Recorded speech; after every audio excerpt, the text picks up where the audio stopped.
Topic शुरू करेंगे चौहूदड़ों से, ठीक है। चौहूदड़ों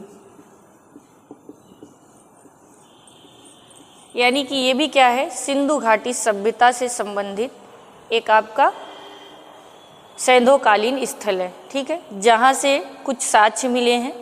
तो चौहूदड़ों है कहाँ, तो चौहूदड़ों है पाकिस्तान के सिंध प्रांत में, यानी ये है स्थित कहाँ, तो पाकिस्तान के सिंध प्रांत में, ठीक है।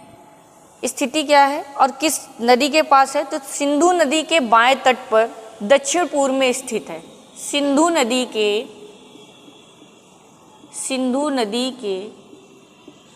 बाएं तट पर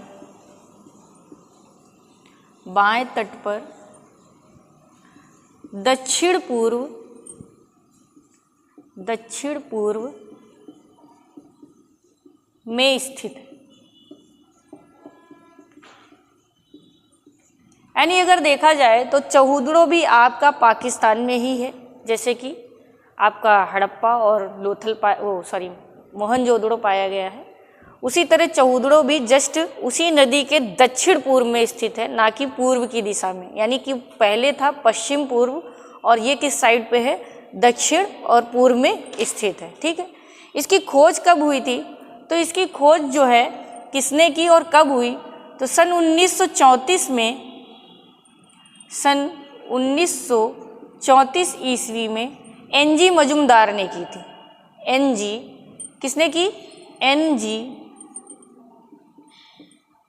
मजुमदार, ऐसे भी लिखा हो एनजी तो यही है, ठीक है। कभी कभी इंग्लिश में लिख के दे देता है। तो खोजकर्ता कौन थे, एनजी मजुमदार थे। लेकिन पुनः इसका फिर से जो है उत्खनन हुआ, यानी पहले तो 1934 ईस्वी में एनजी मजुमदार ने इसकी खोदाई की और इसके बारे में पता किया और जो उनको प्राप्त हो सका उसके बारे में ये जानकारी दी। लेकिन 1935 ईस्वी में चौहूदड़ों को दोबारा से फिर उत्खनन किया गया। तो 1935 ईस्वी में इसका पुनः उत्खनन किया गया। उत्खनन का मतलब होता है खुदाई करना, ठीक है भाई। ये सब कब मिले हैं, हमें खुदाई करने पर ही मिला है कि कौन सी वस्तु कहाँ से मिली, कहाँ से किस चीज़ के साक्ष्य मिले, तो ये हमें खुदाई के दौरान ही प्राप्त हुए। और किसने की थी दोबारा, तो दोबारा पुनः की थी मैके ने। अगर मैके के अनुसार आपसे पूछता है कि चौहूदड़ों की खुदाई 1935 ईस्वी में किसने की थी, तो मैके ने की थी, या पुनः उत्खनन कार्य चौहूदड़ों का किसने करवाया था, तो मैके ने करवाया था। लेकिन अगर इसकी खोज पूछी जाएगी तो पहला ही सही माना जाएगा कि चौहूदड़ों की सही मायने में खोज 1934 ईस्वी में हुई थी और एनजी मजुमदार ने की थी, ठीक है। ये थे इसकी जानकारी कि ये है कहाँ, तो है ये सिंध यानी पाकिस्तान के सिंध प्रांत में है और सिंधु नदी के बाएं तट पर दक्षिण पूर्व दिशा पे स्थित है, ठीक है। अब आगे यहाँ से हमें प्राप्त क्या क्या साक्ष्य हुए हैं, कौन कौन सी चीज़ें मिली हैं जो हमारे सैंधोकालीन सभ्यता से जुड़ा हुआ है, यानी सिंधु घाटी की सभ्यता से जुड़ी हुई चीज़ें। तो चौहूदड़ों से सबसे पहले जुते हुए खेत के साक्ष्य मिले हैं। जुते हुए खेत के साक्ष्य मिले हैं,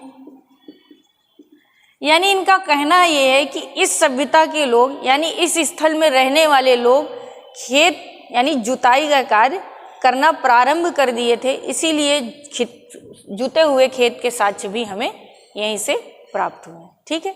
इसके बाद है यहाँ से एक बेलनाकार तंदूर प्राप्त हुआ है। यहाँ से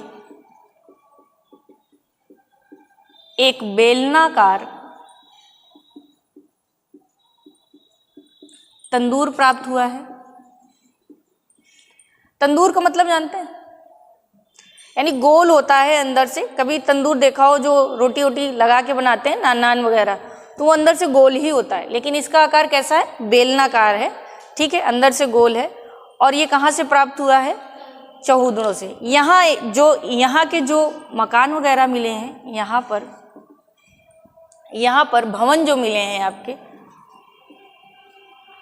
वो कच्ची ईंटों से बने मिले हैं। किससे मिले हैं? सॉरी, कच्ची ईंटों से बने मिले हैं।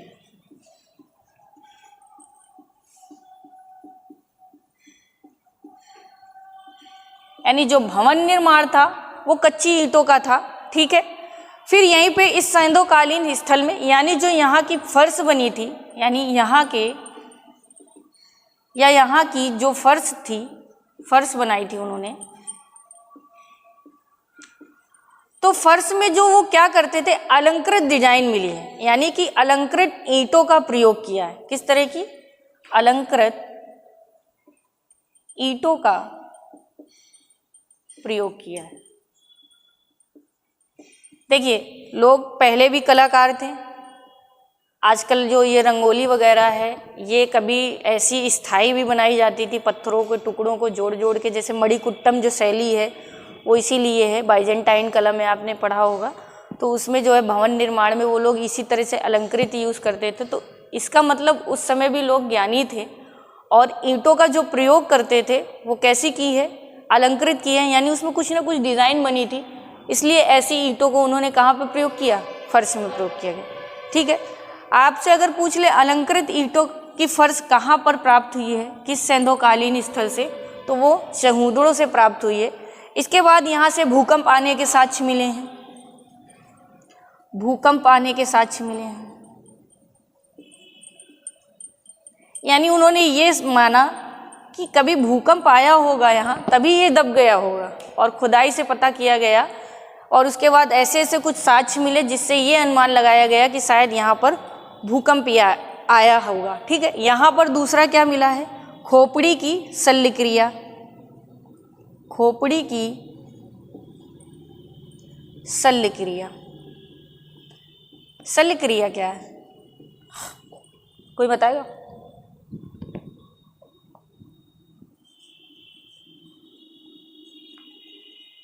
साफ साफ लिखा है खोपड़ी।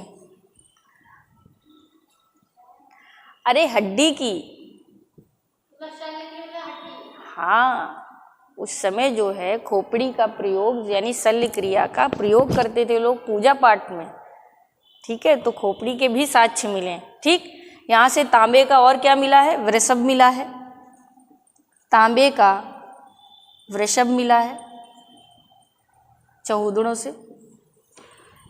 नेक्स्ट क्या मिला है? युगल सावधान मिला है, युगल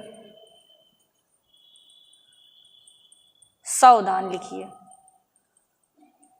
सावधान, यानी जो युगल होते थे उन्हें साथ में दफनाया जाता था, पति पत्नी। तो वैसे सावधान के भी साक्ष्य वहाँ से प्राप्त हुए हैं। तांबे का उस्तरा भी यहीं से प्राप्त किया गया है। तांबे का, पूछ ले आपसे, तांबे का उस्तरा किस लिए होता है?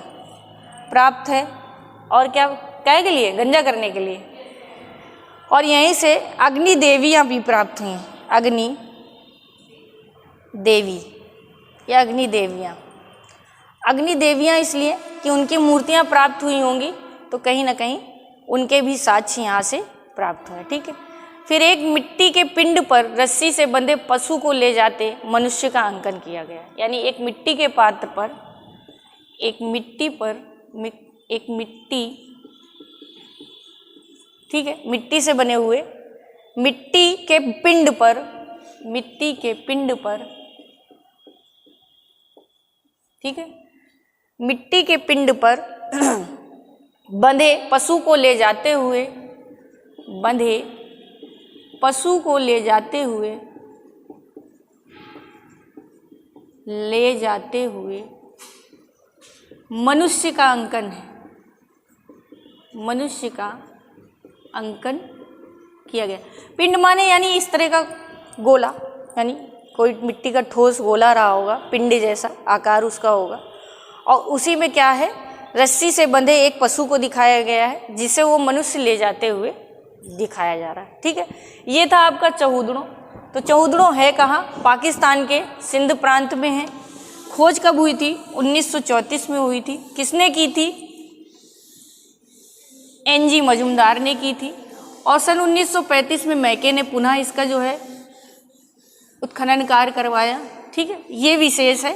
और सबसे ज़्यादा यहाँ से पूछा जाता है, तो आपसे यही पूछा जाएगा, जुते हुए खेत के साक्ष्य किस सैंधवकालीन स्थल से प्राप्त हुआ है, तो वो चौहुदड़ो से प्राप्त हुआ। ठीक है, इसके बाद आता है नेक्स्ट आपका कोटा दीजी। कोटा दीजी, देखिए अब छोटे छोटे स्थल है, इतना ज़्यादा इनको नहीं पूछा जाता, लेकिन आपको पढ़ना ज़रूर है। हो सकता है आपसे खाली इतना ही पूछ ले, ये हैं कहाँ, ठीक है, या इनकी खोज किसने की। तो ये सिंधु नदी के बाएं तट पर स्थित है, सिंधु नदी के बाएं तट पर है। ठीक है, यहाँ से प्राप्त क्या हुआ है, तो यहाँ से भारी मात्रा में तांबे के वर्णाग्र प्राप्त हुए हैं। ठीक है, यहाँ पे क्या प्राप्त हुआ है, तांबे की धातु का ज़्यादा प्राप्त हुआ है। तो तांबे की या लिख लीजिए, या तांबे से बने भारी मात्रा में, तांबे से बने भारी मात्रा में वर्णाग्र प्राप्त हुए हैं। ठीक है, एक मृदभांड पर 6 दली पुष्प आकृति प्राप्त हुई है। एक मृदभांड पर 6 मुखी यानी जिसके 6 मुख दिखाए गए हैं, क्या प्राप्त हुआ है, 6 मुखी पुष्प दल प्राप्त हुआ है, पुष्प दली प्राप्त हुआ है। यानी दल माने होता है उसका समूह। ठीक है, इसके बाद है आंबरी, यानी दूसरा क्षेत्र आपका क्या है, आंबरी। ये कहाँ है, तो ये जो है पाकिस्तान में ही है, सिंधु नदी के दाहिने तट पर है। कहाँ पर है, तो पाकिस्तान में है। स्थित कहाँ है, तो सिंधु नदी के दाहिने तट पर है।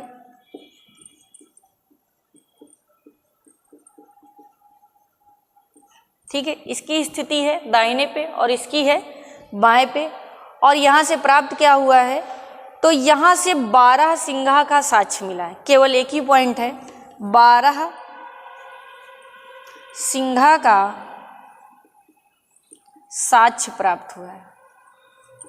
यानी यहाँ जो खुदाई हुई, केवल वहाँ से क्या प्राप्त हुआ है, 12 सिंघा का साक्ष्य प्राप्त हुआ है। छोटे छोटे स्थल है ये, केवल इनको जानना क्या है, कहाँ है, और एक आध चीज़ें प्राप्त हुई हैं, बहुत ज़्यादा नहीं। लेकिन सबसे ज़्यादा आपका हड़प्पा और मोहनजोदड़ो, चौहुदड़ो और लोथल इम्पॉर्टेंट है, जो सिंधु घाटी से सबसे ज़्यादा क्वेश्चन बनाता है और सबसे ज़्यादा पूछा जाता है। इसके बाद है मालवड़। ये कहाँ है, ये आपका स्थित है पंजाब में, गुजरात में है। स्थित कहाँ है, गुजरात में। देखिए सब उधर ही हैं। ठीक है, यहाँ से प्राप्त क्या हुआ है, तो केवल यहाँ से नहर के साक्ष्य मिले हैं, यहाँ से नहर के साक्ष्य मिले हैं।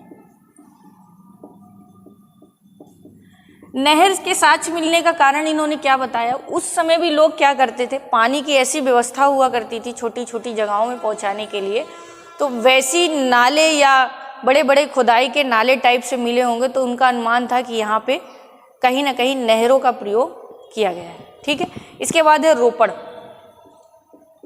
रोपड़ से कुछ क्वेश्चन बनाता है टीजीटी। ठीक है, रोपड़ कहाँ है, तो ये पंजाब के रोपड़ में ही है, यानी जिस नाम से है उसी से है। तो ये है कहाँ, पंजाब है प्रांत, और जगह क्या है, रोपड़, रोपड़ में ही है। ठीक है, स्थित कहाँ है, पंजाब के रोपड़ में है। वर्तमान जिला इसे कहे, अगर वर्तमान जिले में जानेंगे तो वर्तमान में इसका नाम क्या है, इस जिले का, तो वर्तमान में इसे कहते हैं रूपनगर। ठीक है, वर्तमान में अगर पूछ ले तो रूपनगर जिले में है। ठीक है, अब यहाँ से क्या है, तो ये स्वतंत्रता प्राप्ति के बाद सर्वप्रथम इसी स्थल की खुदाई हुई थी। अगर आपसे पूछ ले कि स्वतंत्रता प्राप्ति के बाद किस स्थल की खुदाई हुई सबसे पहले, तो स्वतंत्रता यानी आज़ादी प्राप्त होने के बाद सबसे पहले इसी से खुदाई हुई। तो स्वतंत्रता प्राप्ति के बाद सर्वप्रथम इसी स्थल की खुदाई हुई, यानी सबसे पहले खोदा यही गया। किसके बाद? आज़ादी के बाद। ठीक है। यहाँ के लोग क्या थे? मालिक के साथ पालतू कुत्तों को दफनाते थे। सिर्फ एक विशेष बात है, क्वेश्चन ये पूछता है ऐसा कौन सा स्थल है जहाँ पर मालिक के साथ कुत्ते को दफनाने की प्रक्रिया थी, तो वो सिर्फ रोपड़ में ही साक्ष्य मिले हैं। तो यहाँ के लोग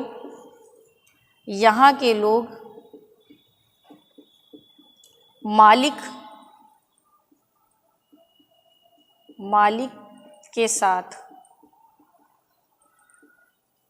कुत्ते को भी दफनाते थे।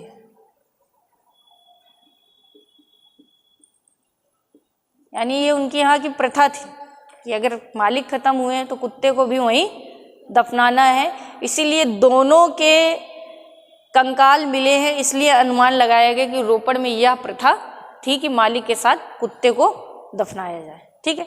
इसके बाद नेक्स्ट है दैमाबाद।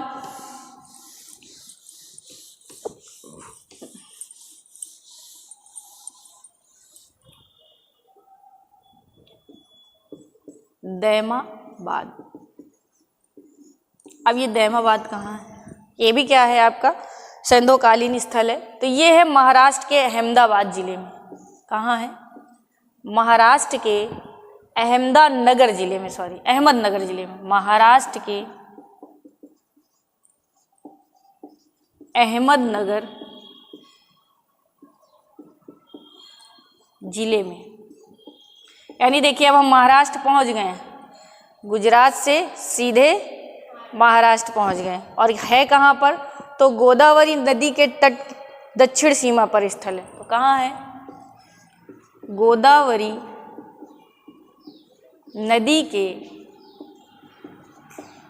दक्षिण, पूरा लिख देते हैं, दक्षिण साइड में है। ठीक है। कहाँ पे है?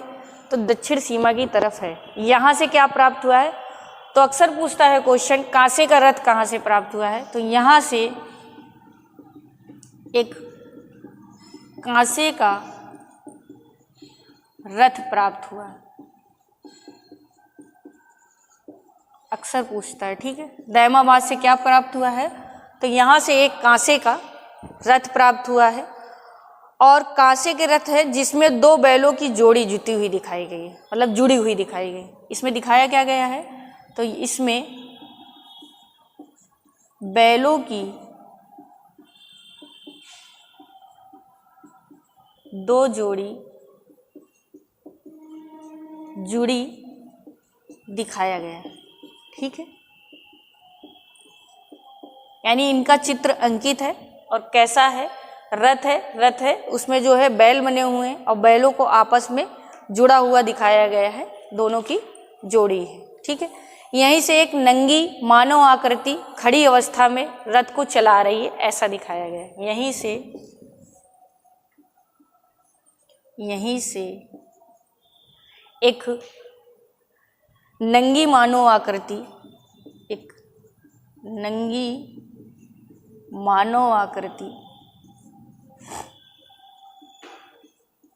मानव आकृति खड़ी अवस्था में है, ऐसे लिख लीजिए। मानव आकृति खड़ी अवस्था में रथ को चला रही, खड़ी अवस्था में रथ को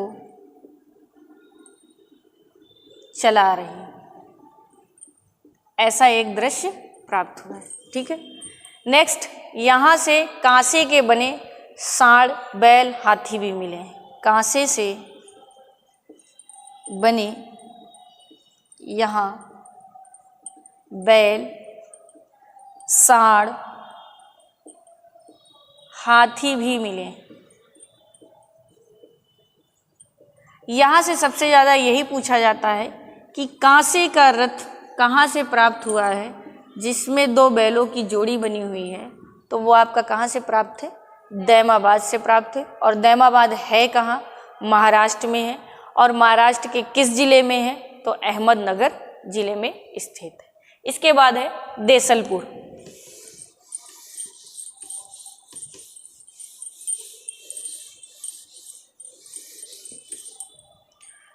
इसके बाद पढ़ेंगे देशलपुर। अब ये देशलपुर कहाँ है? ये गुजरात के कच्छ में। ये कहाँ है? तो गुजरात के कच्छ में है।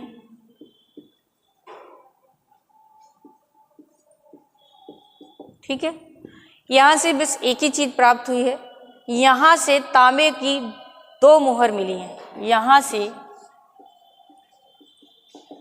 तांबे की 2 मोहर मिली हैं। अब मोहर में क्या है क्या नहीं इसके बारे में विशेष क्लियर नहीं है, लेकिन यहाँ से 2 मोहर प्राप्त हुई हैं। इसके बाद नेक्स्ट है आलमगीरपुर। आलमगीरपुर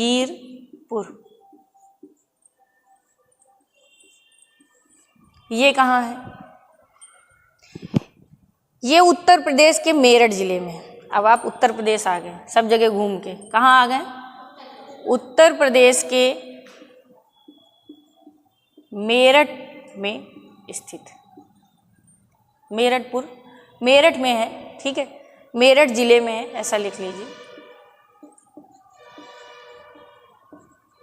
देखिए अक्सर पूछ लेता आलमगीरपुर है कहाँ। ठीक है, मेरठ में है। और मेरठ कहाँ है? उत्तर प्रदेश के अंतर्गत आता है। ये इसकी सहायक नदी किस तट पर है? तो देख लीजिए, ये जो है यमुना की सहायक नदी हिंडन। नदियां पढ़ी हैं आज से पहले आप लोगों ने। हिंडन नदी के बाएं तट पे है। हिंडन नदी के बाएं तट पर है। अभी तो ये शुरुआत है, अभी आप बेसिक पढ़ रहे हैं। अभी ऐसी ऐसी चीज़ें पढ़नी है जो आपने कभी सुनी नहीं होगी। और ये कैसा स्थल है? तो ये पूर्वी स्थल है, यानी दिशा कौन सी है? पूर्वी है। पूर्वी स्थल माना गया है इसको। ठीक है, आलमगीरपुर कहाँ है? उत्तर प्रदेश में। किस नदी के सहायक है? सहायक का इसलिए कहा गया है, जो हिंडन नदी है वो यमुना से ही मिलकर निकली, इसलिए इसको सहायक नदी कहा जाता है। ठीक है, उसकी सहायक। ठीक है, यहाँ से मिला क्या है? तो यहाँ के मृद भांडों पर, यानी मृद भांड प्राप्त हुए हैं। तो यहाँ के मृद भांडों पर, ठीक है, यानी मृद भांड का मतलब जानते हैं क्या है? कोई बताएगा?